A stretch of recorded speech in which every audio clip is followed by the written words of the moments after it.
temos uma música entre nós, né? Alguém que interpreta violino aqui, né? Isso.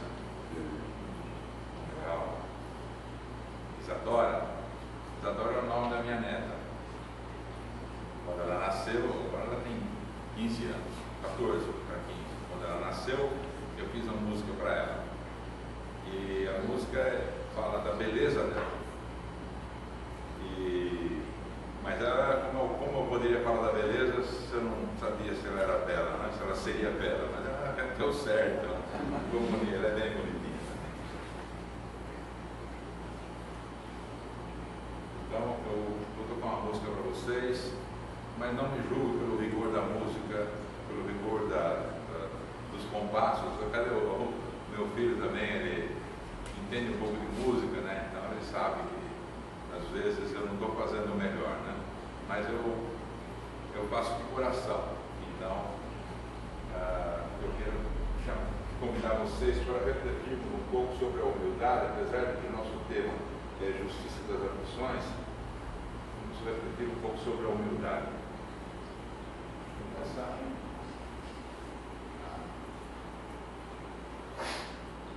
Justiça das aflições. Vamos falar sobre justiça, então. Perdoe.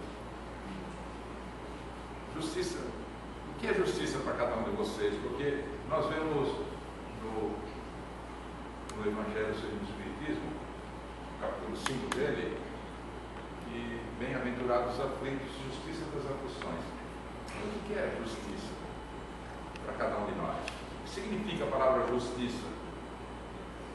Eu acho que quando nós terminarmos de analisar o significado da palavra justiça sob a ótica espírita, o que nós vemos desta porta para fora, nos jornais e o que acontece por aí fora, no Brasil, vai ter um outro sentido para cada um de nós. Ou seja, sob a ótica, no geral, a justiça corresponde ao que é justo, obviamente, e é o modo de julgar aquilo que é correto. Eu julgo que o que é correto sob a minha ótica, com base nos valores que eu tenho. Então, sob a ótica espírita, a justiça corresponde ao que é correto conforme os ensinamentos de Jesus. Justiça também significa tratamento igual a todos ou tratamento isento de preferências. Nós vamos ver mais adiante, conforme aprofundarmos o estudo, que justiça está diretamente relacionado à palavra respeito, à atitude de respeito, ao comportamento respeitoso. Então, justiça e respeito andam juntos. Aí é aí que a responsabilidade recai sobre os nossos ombros, os ombros de cada um de nós. Porque a pergunta que nós temos que fazer é: como é que, porque falta justiça em nosso país, e o que a justiça pode fazer a mais por nós, se nós somos um país que temos uma maior quantidade de leis escritas? Nenhum país tem tanta lei escrita como o Brasil. Então não está faltando lei, está faltando respeito. Então o respeito às leis promove a única forma de justiça que se conhece. Então a doutrina espírita defende que justiça está diretamente relacionada ao respeito, e o cidadão, o indivíduo, o espírita, o cristão deve respeitar as leis. Quais leis? Todas. Nós temos as leis dos homens e nós temos as leis de Deus. E nós temos Jesus, que trouxe as leis de Deus interpretadas de uma forma que nós possamos seguir com segurança e sem sentirmos que isso para nós é um peso, porque ele não está trazendo peso no ombro de ninguém. Tanto é que ele diz, né, sobre o fardo, né? Meu jugo é leve, quer dizer, meu fardo é leve. E é mesmo. Então, sob a ótica espírita, a justiça é o comportamento correto conforme os ensinamentos de Jesus. Muito mais simples. E as aflições? O que é aflição? Qual é a definição melhor sobre aflições? É aquela que expressa ou sente uma aflição. É aquele que está angustiado, preocupado, aquele que demonstra excesso de ansiedade, aquele que se encontra agoniado, amargurado, preocupado, atormentado. Então, o contrário de aflito é tranquilo, calmo, sossegado. Então, a aflição não é um estado natural para nós. A aflição não é um sentimento, uma condição que ninguém aqui gostaria de estar. Mas, vez ou outra, nos deparamos com essa situação de aflição. E a pergunta que devemos fazer é, obviamente, o que é que me leva a essa condição? O que me leva a esse estado de aflitivo? Então, na nossa palestra, Justiça das Aflições, que é justamente o argumento do livro Evangelho segundo o Espiritismo, mas é justo estar aflito? Justiça das aflições, ou seja, onde está a justiça em um estado aflitivo? Se o estado aflitivo é um estado desconfortante, onde está a justiça nisso? Esse é o objetivo do ensinamento do capítulo 5 do Evangelho segundo o Espiritismo, sobre o estado aflitivo que possa ser justo. Qual é esse estado aflitivo que possa ser justo? Então, nós vamos iniciar a nossa palestra pelas conclusões. Depois nós vamos apenas demonstrar as conclusões. É muito mais prático.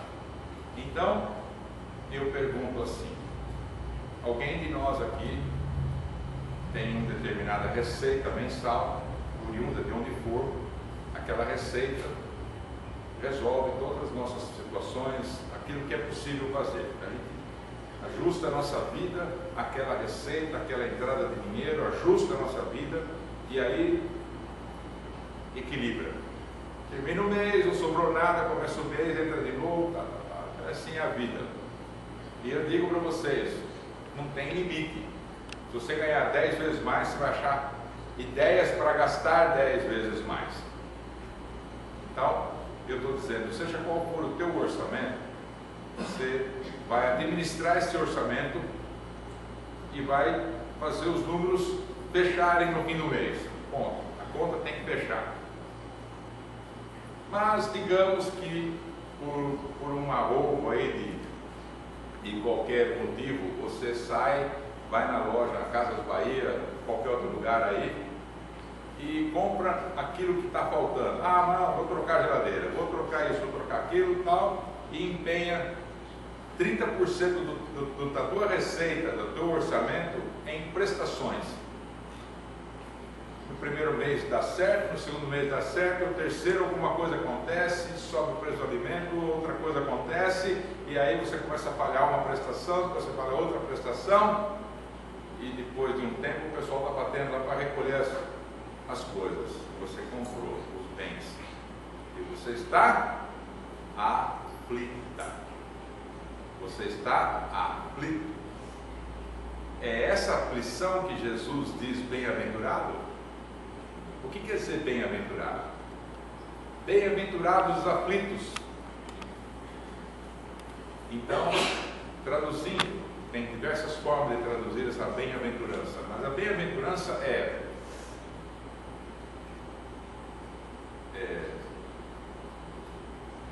eu felicito aquele que está aflito.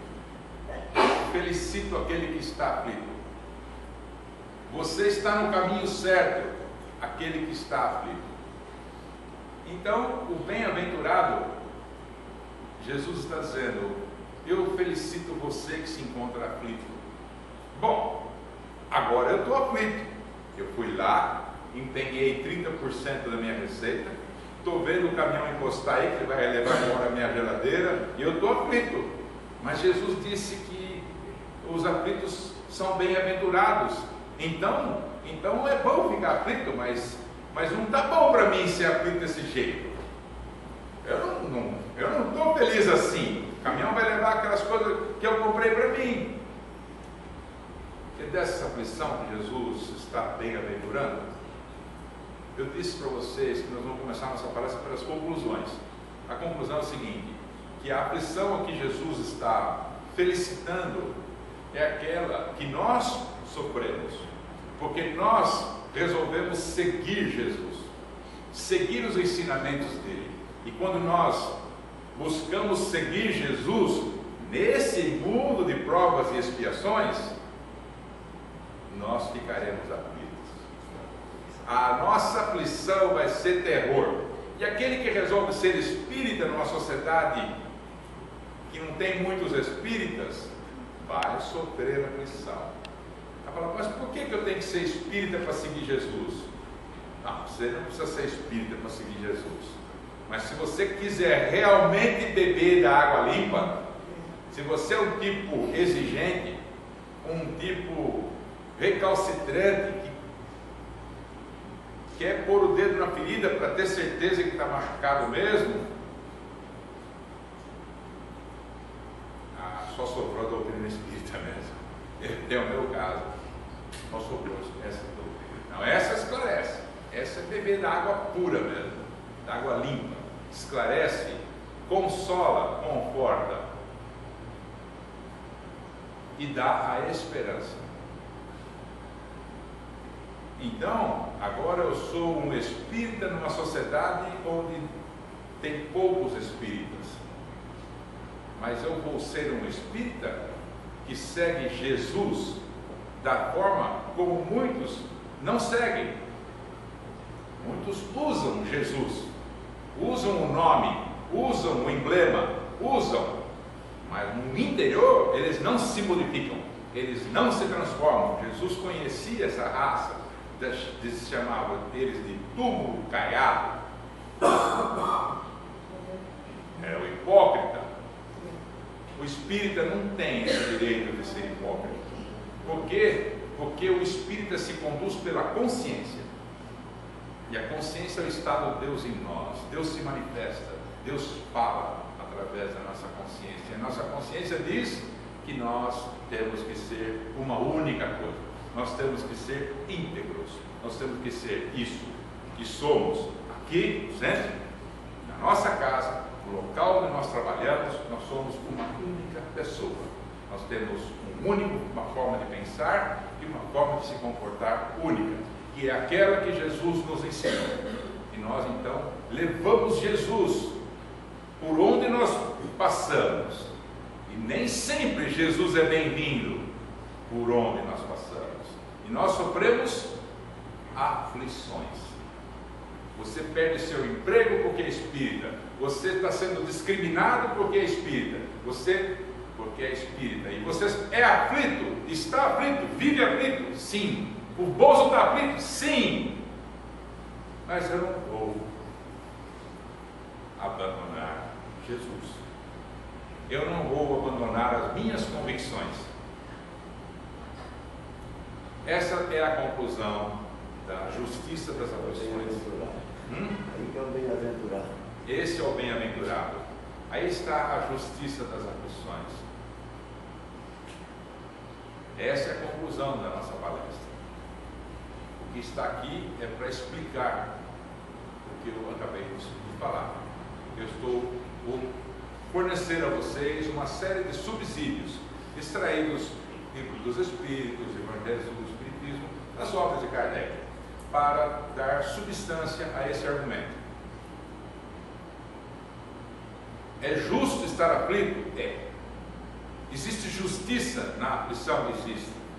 Mas nesse tipo de aflição, não na aflição que nasce da nossa ignorância, da nossa leviandade, da nossa imprevidência, da nossa irresponsabilidade.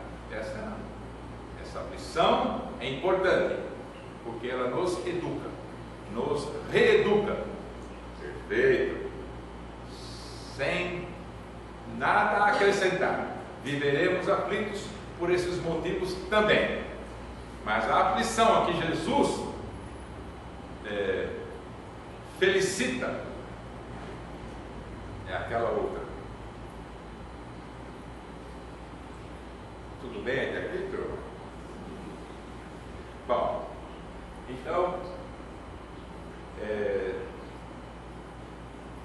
eu vou colocar aqui um tema, que é o tema por onde gira a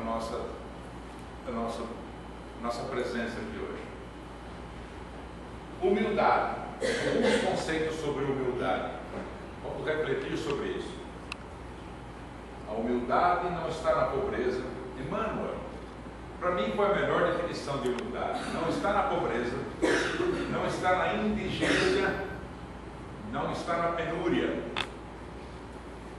na necessidade, na nudez e nem na fome.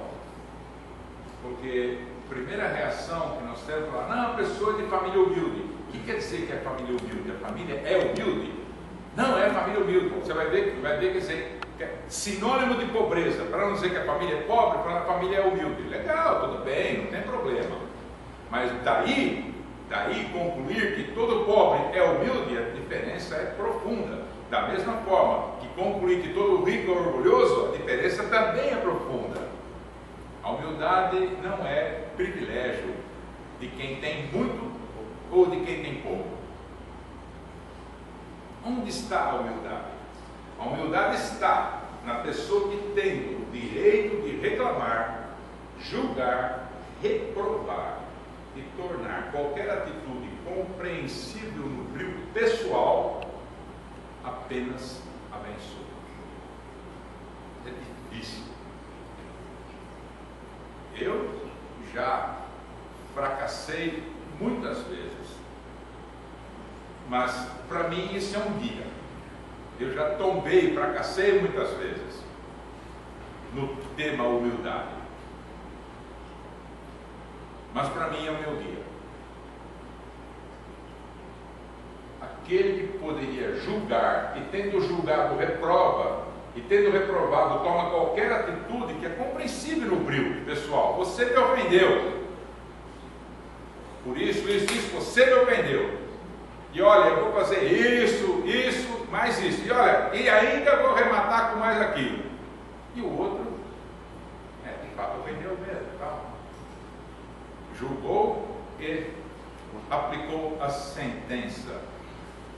Não foi humilde. O humilde abençoa. Ai, meu filho, você ofendeu, está tudo certo, mas no fim você não me ofendeu. Você ofendeu é quem me criou, que também criou você. Essa é uma dificuldade muito grande de nós chegarmos nesse nível de filosofia. É uma filosofia. Quem é que está sendo ofendido aqui? Eu sou criatura. Você também é criatura. Você não tem como me ofender. E não importa o que você faça, você não vai me ofender. Você ofende é Deus, o nosso Criador. Pega um exemplo comum. Filho, menino, vai brincar contra o menino, e daí o menino bate nesse menino e ele volta para casa chorando. Em geral, o pai assume as dores do filho e vai falar com outro pai, que o filho é agressivo, está fazendo bullying, é isso. Então, duas criaturas, os pais, o papel de criador. É lógico que o papel de espírito é co-criador, mas sob a ótica do co-criador, vai falar, ó, você está ofendendo aqui, você feriu minha criatura, você ofendeu a mim, minha esposa, o irmão dele, o pai dele, o avô dele, ofendeu a família inteira. Então, nós que somos tão imperfeitos, temos essa noção básica de que alguma coisa que nós criamos 24 horas por dia e protegemos aquilo que nós criamos. Alguma coisa que acontece com aquilo que nós criamos, seja até um cachorrinho, para nós é ofensa. Então, quando uma criatura ofende a outra criatura, ele está ofendendo Deus. o Criador. Essa é a grande diferença. Por isso que, em circunstância alguma, nós deveríamos assumir a postura de estarmos ofendidos. Vamos ficar frustrados? É claro, você planta uma árvore, quando ela dá aquele fruto, você vai colher, é limão. Puxa, mas eu queria que nascesse laranja, coloquei o cavalo aqui e tal, não vingou, deu limão. Você ficou frustrado, você esperou 4 anos, 3 anos para colher a fruta, eu sei, ficou frustrado, isso é normal. Mas daí, a estar ofendido, a distância é grande.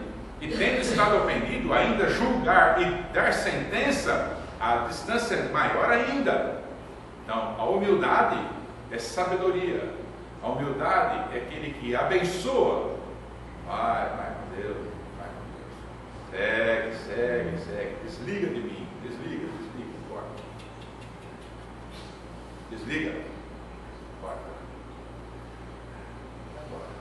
Igual um navio que pega o mar assim, de repente você vê só um pontinho branco, sumiu. Que beleza, maravilha. Sabedoria. Muito difícil fazer, muito útil quem consegue fazer. Eu não estou dizendo que eu consigo, às vezes eu consigo, às vezes eu não consigo, mas pelo menos eu tenho consciência de que não consegui. Essa é que é a parte boa da história. Então, para a reflexão, para a vossa reflexão, tem aqui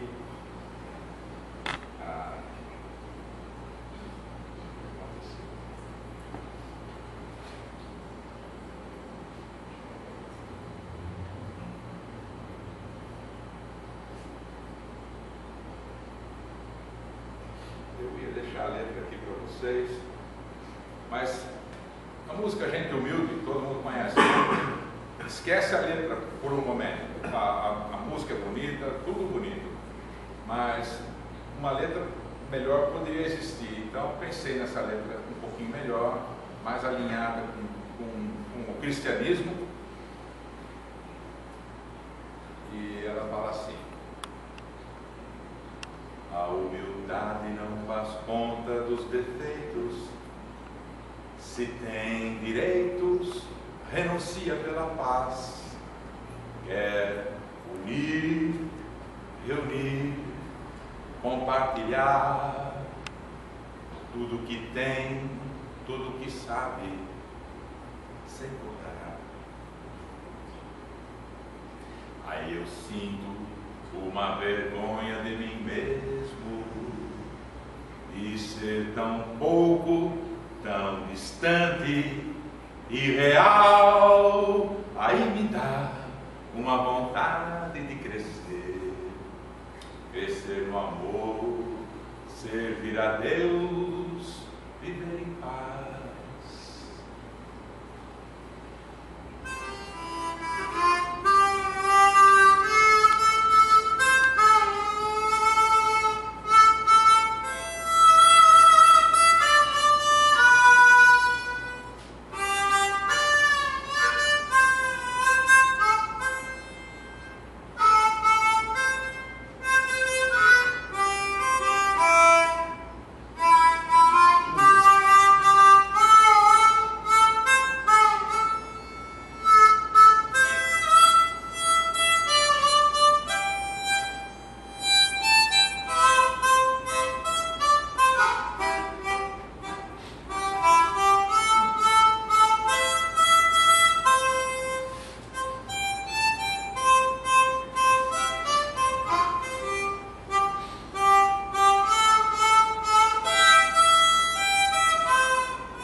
Essa música mexe muito comigo, mas faz bem.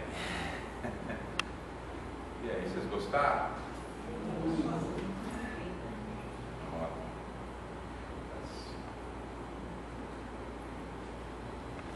As vibrações dessa casa aqui são sempre muito boas.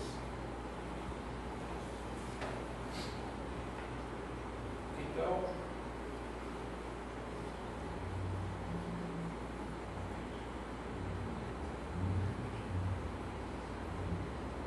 pergunta, né? Então, é justo estarmos aflitos? Sim, aflitos em decorrência de nossas imperfeições ou aflitos porque resolvemos seguir Jesus? Já falamos sobre isso, certo? Então, justiça das aflições nos faz refletir sobre as seguintes questões. É correto que todos os que feriram as leis de Deus recebam o mesmo tratamento? É correto? Não. Óbvio. Ou é correto? O que vocês acham? Eu feri a lei de Deus, ele não. Ele se conteve, ele se prejudicou, atrasou na vida, mas ele não se apropriou dos bens, não se apropriou de nada que não fosse dele, e assim ele não ficou milionário, coitado. Ele é bobo. Eu não. Eu menti mais um pouco, enrolei mais um pouquinho, ó, juntei uma fortuna e tanto. Teria as leis de Deus? Sem dúvida. E lá na frente, como eu serei tratado? Versus aquele que renunciou ao comportamento imoral. Renunciou. Não chegou lá, mas viveu em paz. Merece ser tratado igual ou tem que ser tratado de forma diferente? Por a justiça de Deus. O que vocês acham? Trata tudo por igual? For no liquidificador, bate tudo assim, faz um vitaminado? Então Deus estaria fazendo justiça se desse tratamento preferencial, se desse a alguns tratamento preferencial? Estaria? Não, né? Então Deus não dá tratamento preferencial para ninguém. Isso modifica bem, isso faz com que a doutrina espírita se diferencie profundamente de muitas outras religiões que admitem milagres, concessões. Você pede tal, você pede porque vai fazer uma concessão especial para você. O espírita é, no mínimo, alguém que tem muita responsabilidade e sabe que não existem concessões, existe justiça. E sim, você se comporta, você faz o melhor que você pode, atuando no bem, vai sofrer o dobro, mas vai ter paz. Paz vale muito. Quem disse? Dr. Bezerra disse assim: você pode perder toda a sua fortuna, você ainda consegue recuperar e fazer outra. Você pode perder toda a sua família, dependendo da idade que você perder, você forma outra família. Você pode perder todos os seus amigos e você ainda reconquista outros. Mas se você perder a sua paz, muitas encarnações para recuperá-la, porque a perda da paz está diretamente associada à culpa. E a culpa não sai de dentro de nós tão rápido nem tão fácil. Nós, espíritas, sabemos que nós podemos tratar dos nossos sentimentos de culpa trabalhando. Aí vem a pizza, o churrasco, a lasanha, o trabalho, assistência social, atendimento fraterno, centro, muito importante o atendimento fraterno. Então vem o trabalho, todo tipo de trabalho. E o trabalho formal, maravilha, funciona, terapia para transformar a nossa culpa, modificar o nosso estado interior. Muito bom. E Aí a justiça está funcionando. Não existe tratamento preferencial. Senão Deus não seria justo. Seria um outro Deus, um subdeus, alguém no andar de baixo, do departamento, lá de baixo. Não, eu faço uma concessão, deixa, tal, não sei o quê. Não é Deus, você não está falando com Deus. Então, para nós que somos tão imperfeitos, sabemos da importância da necessidade de um tratamento justo a todos.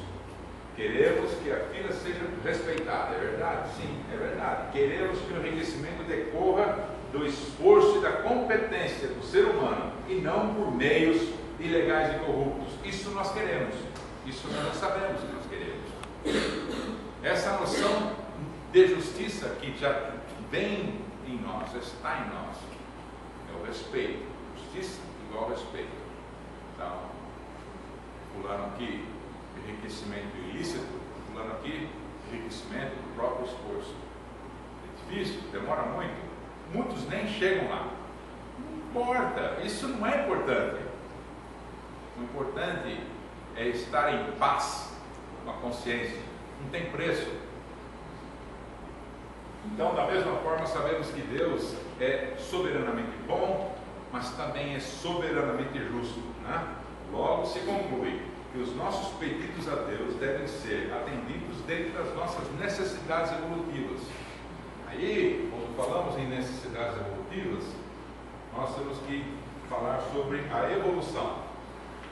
A evolução, sob a ótica espírita, é o seguinte: no ponto zero aqui, ó, nós somos simples espíritos, né? Simples e ignorantes. Certo? Ou seja, nós estamos mais próximos do animal.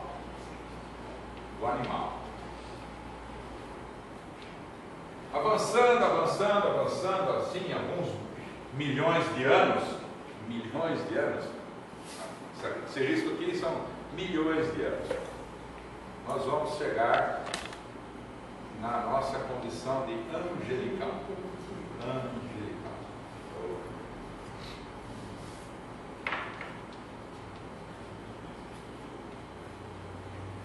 Então nós vamos progredir do animal para o angelical, criados simples e ignorantes. Nós vamos do átomo ao arcanjo.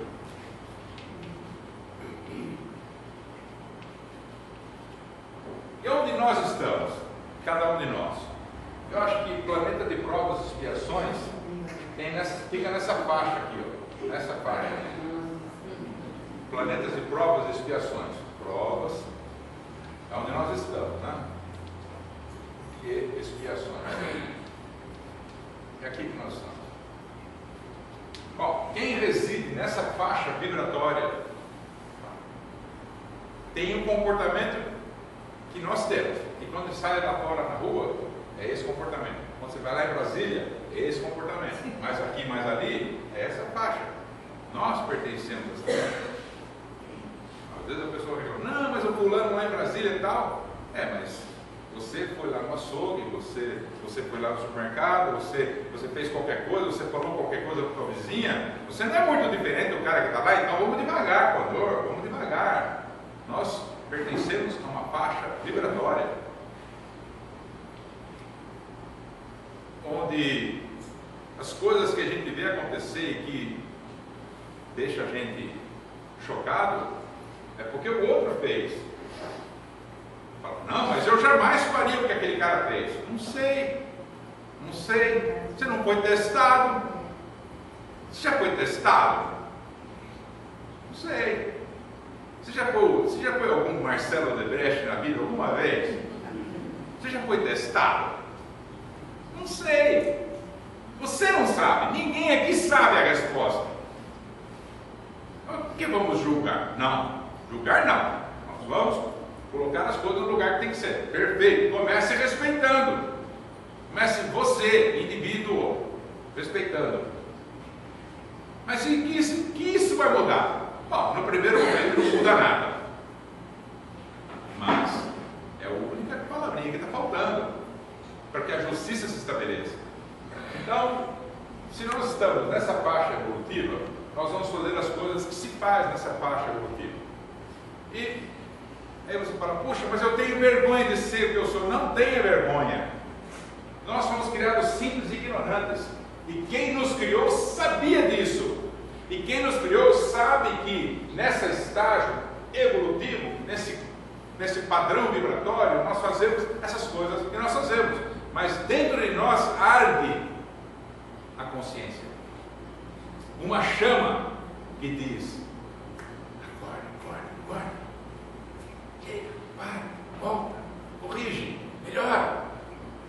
A gente vai assim, um tapinha aqui, um tapinha ali, um tapinha ali, vai. De uma linha torta, nós fazemos uma linha reta. Nós seguimos na vida assim. Nós seguimos, mas nesse caminhar torto, nós estamos numa reta. Temos um sentido, a nossa vida tem um sentido. O sentido nosso é progresso. Por isso que a doutrina espírita defende a lei do progresso. Faz parte.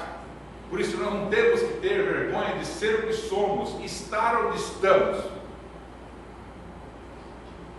Porque nós estamos evoluindo. Aí você fala, mas eu não estou percebendo, não é uma evolução. Claro que não. Você está acomodado. Você fala, mas quando a evolução vai me pegar? Ela vai te pegar na dor. Mas o que eu faço para a dor não me pegar? Vai estudar, vai trabalhar. Como assim? Você já sabe o suficiente para poder ajudar? Sei, eu acho que sim. Vai estudar o livro dos Espíritos, vai estudar o Evangelho segundo o Espiritismo, vai estudar. Você quer ser médium? Vai ler o livro dos médiuns, vai estudar, vai aprender, para depois servir. É assim que funciona? Lógico. Por isso que nós fazemos grupinhos de estudo no centro, que a gente estuda. Não é para servir melhor. A pessoa fala, mas por que você vai servir melhor, vai trabalhar melhor, vai ajudar mais? E aí, a dor não te pega. Não quer menor que esse? Tem negócio menor que esse? Fala, o que você diz? Concorda? Tá vendo? Eu estou vendo pela expressão do rosto, não é certo, só pode ser isso. E aqui, alguém discorda? Alguém quer que a dor nos pegue? Quer que a dor te pegue? Não, né? Ninguém quer. Às vezes acontece. Mas fala, mas toda dor tem sentido de reparação? Não. Porque se isso fosse o caso, Chico Xavier, modelo e médium, não teria passado por tantas situações, né? Nós temos um outro sentido para a dor, para que não fique dúvida. A dor não é só reeducativo. A dor também tem um outro sentido. É o sentido em que ela promove uma limpeza do perispírito. Mas que limpeza é essa? Tudo aquilo que você trouxe para dentro, os milênios que se passaram, que ainda está lá, precisa ser levado, precisa tirar para fora. Por quê? Porque você já não tem mais nada a ver com aquelas vibrações que você pôs para dentro. Você já se modificou. Seu espírito, não estou falando do perispírito, seu espírito já não é mais isso. E o teu espírito ainda está cheio de... Como é que chama aquela palavra aqui? Mazelas. Hã? Mazelas. São as mazelas. Mas parece aqui balangandã, entendeu? Cheio de balangandã pendurado, que não tem mais nada a ver com você. Então, como que tira esse balangandã do perispírito? Ele tem que sair através do corpo material. Então, alguma doença, alguma coisa, tem um tumor ali e tal, removeu, legal, é benigno, hein? Sei, mas essa é aquela coisa, aquele balangandã que estava lá milênios, tirou fora. Então a dor nem sempre é reeducativa. A dor às vezes tem esse sentido de limpar, preparar você para outras etapas muito mais importantes, onde você, espírito e perispírito, se apresenta mais limpo, já volta para o plano espiritual mais livre, leve, solto. Então tem esse sentido, não podemos confundir as coisas, está certo? Mas é progresso, tudo é progresso, e todo progresso ocorre move sob a lei do amor. Tudo é amor. Tudo é amor. Mesmo nos momentos menos dignos, ali também é amor. Bom, então,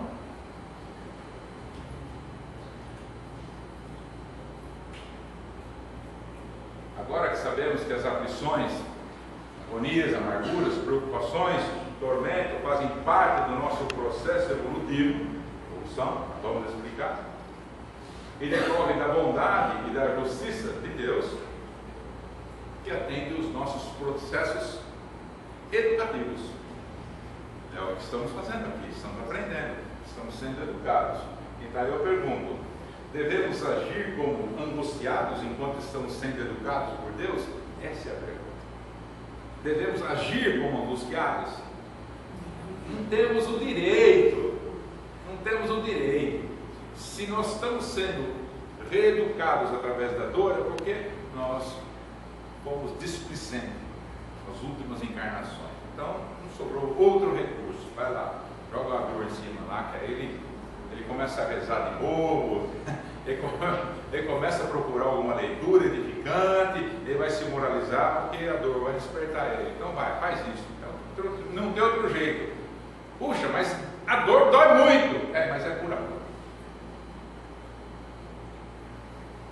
Essa dor me deixa aflito. Isso porque você não confia em Deus.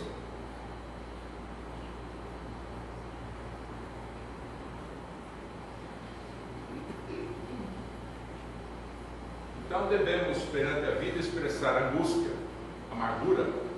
Perguntem, devemos expressar angústia, amargura, preocupação, tormento e agonia diante dos nossos atos impensados, infantis ou mesmo ingênuos, enquanto estamos sendo carinhosamente educados por Deus? Qual deveria ser a nossa atitude, o nosso comportamento?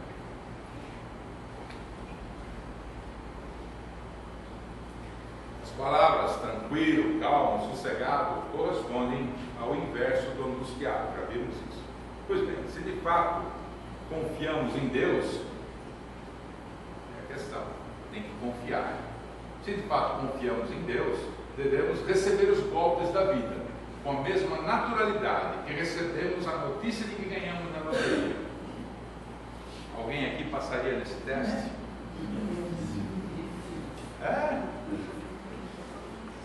Eu recebi um golpe na vida, e golpe todos recebem, ninguém vai escapar. Foi muito forte, doeu muito, eu não esperava, mas aconteceu. Eu começo a espernear, eu esperneio, eu tenho que falar para o vizinho, eu tenho que falar para a vizinha, eu tenho que pegar meia dúzia de amigos, tenho que ouvir, porque eu vou ter que falar para você, eu tenho que falar, e eu estou angustiado. Pois é, por que você está assim mesmo?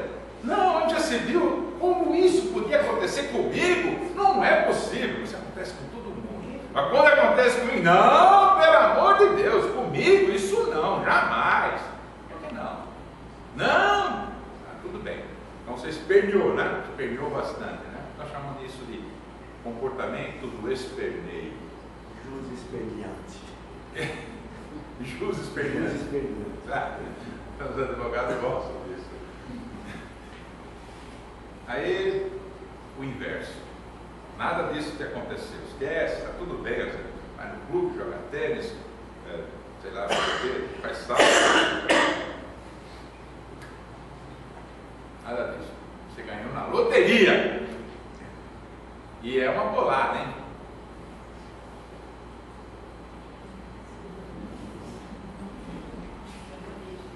O que você vai fazer?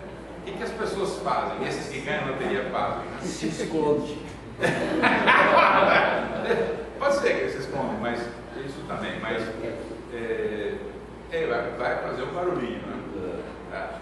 Então, é a naturalidade, essa naturalidade que nasce da fé em Deus, que nasce da consciência, principalmente do espírita. essa naturalidade que nós devemos receber as coisas ruins. Nós demos o título de ruins, mas quem é espírita já sabe, isso não é necessariamente ruim, isso é, no mínimo, educativo. Então eu vou receber isso com a naturalidade que eu tenho que receber. Se eu receber isso com naturalidade, eu vou reagir a essas coisas de uma maneira muito mais tranquila. Eu não vou ficar perdendo tempo com atrito. Eu já vou agir no bem. Mas a coisa é ruim, eu sei.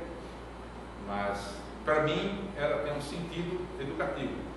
Então eu vou buscar onde nisso tudo eu vou sair mais sábio, mais educado. Onde nisso tudo? Onde que está a lição?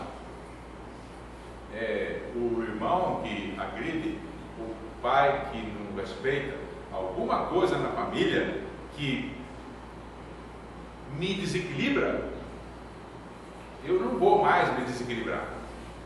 Eu vou prestar atenção onde nisso está a lição. O que é que eu tenho que aprender com isso? Essa é a chave. O que é que eu tenho por aprender com o comportamento dele, dela, com essa situação que me aconteceu, o chefe, alguma coisa. O que é que tem para mim aprender nesse contexto que eu até nem consigo sair desse contexto? É um emprego horrível, é um chefe horrível, mas se eu olho em volta e não tenho onde me pegar, eu tenho que ficar ali. Aí a pergunta é: o que é que eu tenho para aprender nisso? É dor? É aflição? É isso, aquilo? Pode ser, porque eu estou reagindo, então eu estou aflito. Mas se eu parar de reagir e começar a raciocinar, o que eu tenho neste contexto, o que está aqui para mim aprender? A tua visão se amplia imediatamente. Imediatamente. E você vai dizer: agora eu estou enxergando melhor. Certo? E a naturalidade de ter ganho na loteria é a mesma naturalidade. Por quê? Porque, olha, bens materiais é prova difícil, das mais difíceis. Até fizeram um filme, né, sobre isso. O cara ganha na loteria, perde, fica pobre, fica rico, fica pobre 3 vezes. Conseguiram fazer 3 filmes em cima do mesmo tema. Não é mole, né? Ok, mas é isso, é prova. Dinheiro rápido, dinheiro fácil, das provas mais difíceis.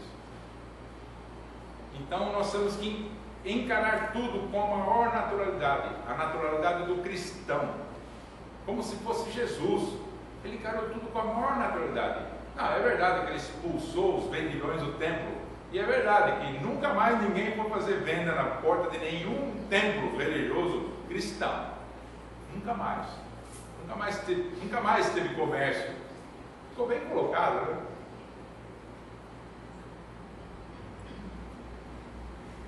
Então é isso. Nós não passaremos no teste. Ainda não. Mas a naturalidade que decorre da fé, da confiança em Deus, muda o nosso comportamento. Então, nenhuma angústia diante das vicissitudes da vida e nenhuma euforia diante das conquistas materiais. Manter a calma, a tranquilidade e o sossego, que nasce da certeza de que estamos nas mãos de Deus. Foi Deus que nos criou para evoluirmos e ajudarmos na sua obra universal. É certo que nós estamos aqui, nesse estágio evolutivo, ou nesse estágio ou nesse, em algum lugar nós estamos. Mas Ele que nos criou sabe que nós estamos aqui. Essa é que é a diferença. E Ele sabe que nós só podemos sair daqui e vir para cá, daqui e vir para cá. Ele sabe e espera e promove as condições que nos cercam cujas condições vão promover o nosso adiantamento. Avançar. Bom, então é isso. Nesse momento evolutivos, estamos espiando o nosso passado recente e o nosso passado longínquo. Muitos ainda precisam dos atributos da dor para saírem da zona de conforto, mas para outros basta a mudança de comportamento baseado no estudo e na observação. Muitos aqui precisam apenas seguir estudando para ampliar o campo de visão, ampliar a forma de raciocinar. Isso é filosofia. Filosofia que ensina a pensar, e a doutrina é filosofia, ciência e religião. Muitos com isso já avançam, outros ainda vão atravessar trechos de dor, seja por doença, seja por perda, seja por isso, por aquilo. Mas quem nos criou sabe disso. Nós é que não sabemos, mas agora não sabemos. Então, se todas as criaturas de Deus passam pelo equívoco das paixões e da ignorância, por que eu haveria de me revoltar ou de me angustiar diante da escalada evolutiva? Essa escalada evolutiva. Por que eu haveria de me revoltar? Se estamos todos predestinados ao progresso. Então não cabe nenhum tipo de revolta. Então o objetivo desse capítulo 5 do Evangelho segundo o Espiritismo é explicar Deus, bondade e justiça no contexto dos nossos sofrimentos. Explicar a origem dos nossos sofrimentos diante da lei de ação e de reação, mesmo que esta origem esteja localizada em nosso passado recente ou longínquo. Se vocês gostaram do capítulo 5 do Evangelho, leve um para casa, empresta um, compra um, pega da prateleira que está lá, tira aquela poeirinha. Vai no capítulo 5 e dá mais uma.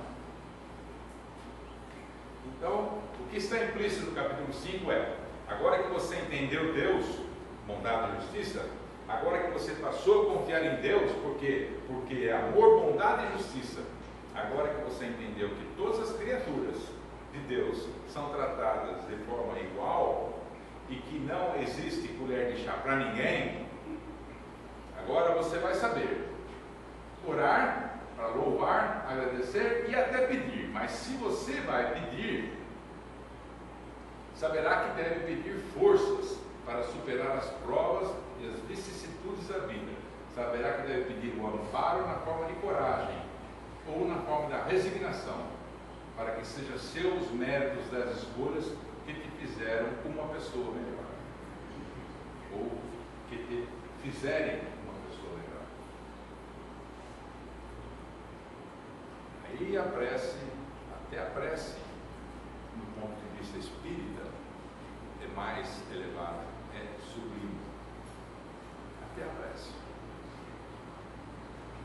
Porque nós não vamos pedir colher de chá, porque não existe. Então o que nós vamos pedir? Amparo. Amparo em quê? A coragem, porque eu vou superar e eu não preciso de coragem. Não tem mais nada para superar aqui. Acabou o jogo. É isso. Então eu tenho que me resignar. Eu tenho que aceitar. Então, resignação ou coragem. Eu tenho que pedir amparo aí. Eu não posso me desequilibrar quando eu estou diante de uma situação completamente impotente, não tem mais nada para fazer. Os médicos tentaram tudo e a pessoa vai desencarnar nas próximas horas. Não tenho mais nada para fazer. O que eu faço? Peço resignação, força, amparo. Eu tenho que me resignar, eu tenho que aceitar. Tentei de tudo, fiz de tudo, agora vou aceitar. Faz sentido? Até a prece é diferente, né? Não é mais aquela prece negociando com Deus. Não, Deus, é o seguinte, olha. Tem que saber. Ó, é o seguinte. Não, esquece. Então, você vai saber que a revolta é uma ofensa a Deus. Porque agora você já sabe que as aflições da vida, efeito das nossas escolhas infelizes. Logo, a revolta faz atrasar o progresso da criatura, porque terá que repetir a missão. Então, nós poderíamos assim, deixa eu ser humano assim de vez em quando, tal, extravasar. Vai, tudo bem, mas é revolta. E você vai ficar assim, virando no vazio, enquanto não sai do seu estado de revolta. Porque nem direito a nos revoltarmos nós temos. Porque cremos em Deus, né? Essa fé é que muda as coisas. Resumindo, agora que você entendeu essa dimensão do espiritismo, entendeu também que não tem o direito de agir ou de se comportar como um angustiado. Tampouco devemos expressar amargura, preocupação, tormento e agonia diante dos nossos atos impensados, infantis ou ingênuos perante a vida, porque temos a convicção de que estamos sendo carinhosamente educados por Deus e que muitas vezes a dor foi o último recurso que sobrou aos espíritos superiores que nos assistem. Isso é sob a ótica, as aflições que nascem das nossas imperfeições. As aflições que nascem da nossa decisão de seguir Jesus, essa é bem-aventurada, essa é boa. Então, ao contrário disso tudo, enquanto bebemos essa parte no cálice das amarguras terrestres, devemos cultivar a calma e a tranquilidade daquele que bebe o remédio amargo e não reclama, porque confia que aquele amargor lhe será útil e necessário. Faz sentido? É difícil. Sai lá fora, acontece qualquer coisa, tropeça, tal, já esqueceu, tal. Mas depois lembra, então isso já é suficiente. Então, se possível, cultivar a alegria e o sorriso, confiando na certeza de que tudo nessa vida é passageiro, exceto o motorista do ônibus e o cobrador. É para ver se vocês estavam prestando atenção. A única coisa que não passa nessa vida é o cobrador, é o motorista do ônibus e o cobrador, né? Eles não são passageiros. Mas nessa vida tudo é passageiro. Então, sobre essa questão vou terminar, já estou acabando. Sobre essa questão das aflições, eu recomendo uma coisa: sorria. Porque quando nós sorrimos, nós utilizamos alguns músculos do rosto, mas quando nós ficamos assim, como diz, carrancudo, nós usamos mais músculo ainda. Mais músculo significa mais energia, porque os músculos se movimentam com energia elétrica. Então nós estamos consumindo mais energia elétrica que nós produzimos. Então, sorria, nem que for por motivo de economia.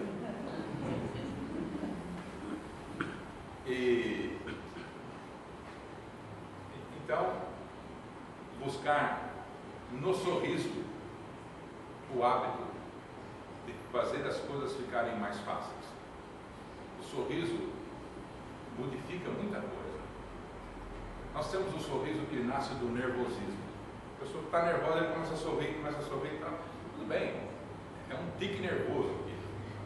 Não é exatamente o sorriso que nasce da tranquilidade e que nós sabemos que somos criatura, que nós sabemos que temos um Criador, e mais, que esse Criador sabe que nós estamos aqui, ou aqui, ou aqui, ou aqui, em algum lugar. Ele sabe que nós estamos aí, e Ele sabe que quem está nesses lugares fazem essas coisas, e nós vamos saindo lento e gradualmente das coisas que nós somos, que ferem as leis de Deus, que não são exatamente o que Jesus ensinou. Nós vamos muito lento e gradualmente.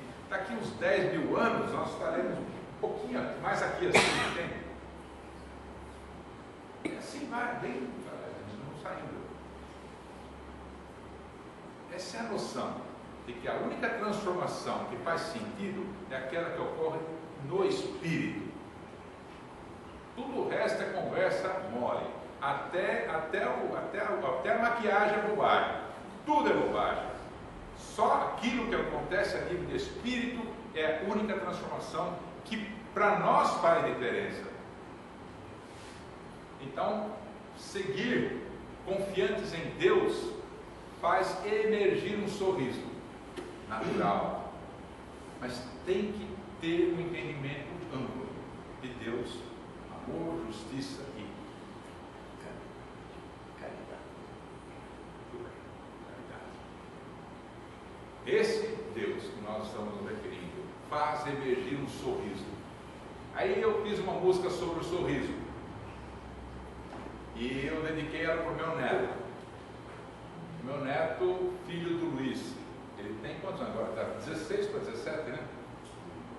Lucas.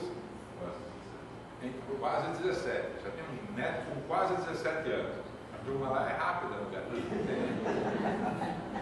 Eu cortei o fio da TV, agora é o caminho mais rápido.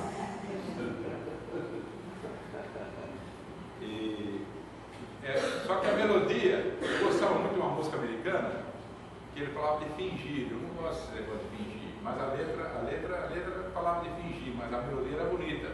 Aí começava assim: Pretend you're happy when you're blue. It isn't very hard to do. And you'll find happiness without an end whenever you pretend. That's good. And if you sing this melody, you'll be pretending just like me. The world is mine, it can be yours, my friend, whenever you pretend. Uma melodia bonita, né? Quem tem a minha faixa de idade aqui, tem muita gente novata aqui, desculpa, vocês não conhecem a música. Vocês não, mas aqui é a turma da minha faixa etária aqui já sabe muito bem do que eu estou falando. A letra ficou assim: sorrir me faz sentir feliz, tudo depende só de mim. Não importa como o mundo possa ser, se ainda sei sorrir. Sei que também posso querer mudar o mundo pra melhor, mudando lá dentro de mim as coisas que me fazem sofrer. Se existe uma imperfeição que possa me incomodar, está no meu coração, só eu posso mudar. Então eu volto a trabalhar no bem que eu possa fazer, e é neste jeito de sentir e ser que o mundo irá sorrir.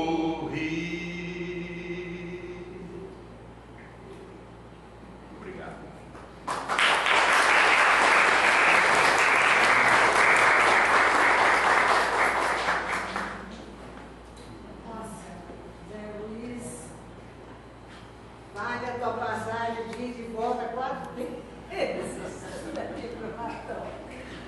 Obrigada pela missão. Só complementando o que ele falou, eu acho que está faltando para a gente só uma coisinha, José. Conhece aquela história da procissão que eles fazem para chover? Opa. E ninguém leva guarda-chuva? Acho que está faltando isso para a gente, sabe? Carregar o guarda-chuva na hora que a gente pede para chover, com a convicção, né? Que vai dar certo e que nós temos esperança que Deus, sendo bom e justo, vai nos atender, né? Muito obrigada. Que o seu retorno seja abençoado. Obrigado. Tá bom?